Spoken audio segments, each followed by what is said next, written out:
अभी मैं जानकी मंदिर में हूँ और आज कार्तिक का दिन है और कार्तिक का नवमी में जो व्रत है,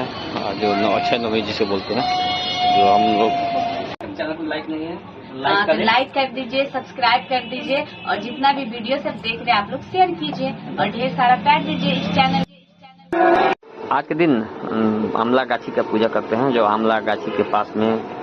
खाना बना के वहीं पे खाते हैं और थोड़ा देर के लिए वहीं पे सोते हैं। जो आज के दिन भगवान विष्णु का वास होता है, जो इसमें आमला गाछी की पूजा करते हैं। एक पंडित जी रख के महिलाएं और सतगुरुद्वारा देख रहे हैं, यहाँ पर विशेष पूजा के मार्फत से यहाँ पर दीप जला के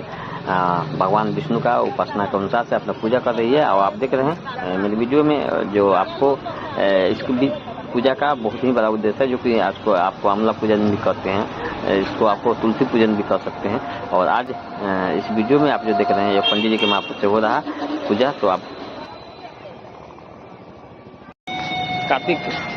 जो नवमी है, जो नवमी के दिन आपको यहाँ पे